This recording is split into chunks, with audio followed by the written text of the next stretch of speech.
and welcome to the fishing series.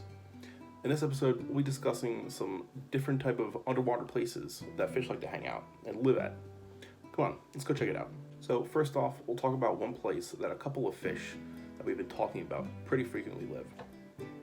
These are called underwater canyons, and they are the home of marlins, tuna, and plenty of other smaller fish species as well. These canyons are essentially exactly what they sound like.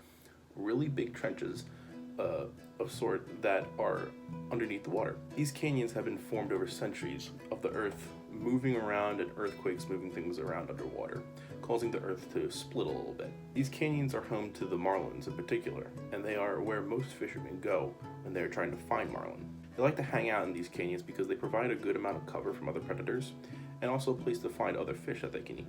Another type of underwater structure that we will talk about are underwater caverns and caves. These are essentially just underwater caves that are host to a number of aquatic life forms.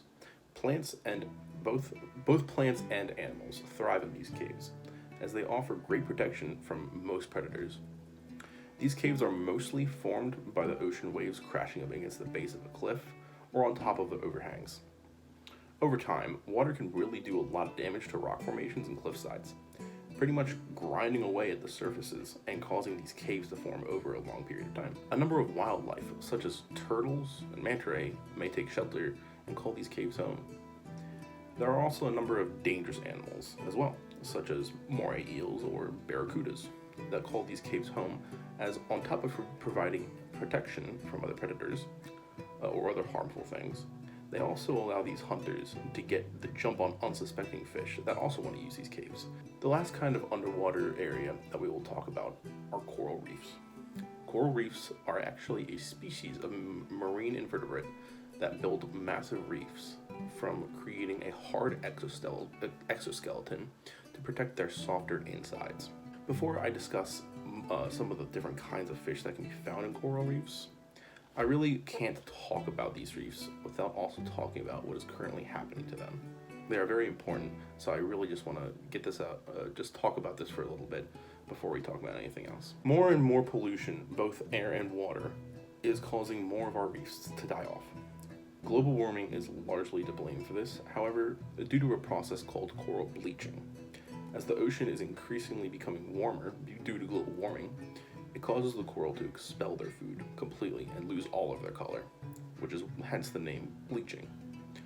Once this happens, the coral will eventually completely die off, and this is happening on a very large scale these days. Pollution also has its part to play in this as well, as it is causing the ocean to become more and more acidic, which eats away at the coral's exoskeleton, leaving them defenseless, or even just causing them to straight up die. It is important to note that these things are that without our reefs, tons and tons of marine life would be completely without their homes, and could also potentially just die off. Species such as clownfish, pufferfish, damselfish, and a number of sea anemones depend on these reefs as their home, and without them, they are nothing. Habitat specialists are working hard to keep these reefs intact, but it is up to us to try and keep our oceans as clean as possible. With no fish in the ocean, what's the point of fishing? And with that, I'm going to be ending today's video. Tune in next time when we learn about some of the different types of tools that you can find on a fishing boat. See you.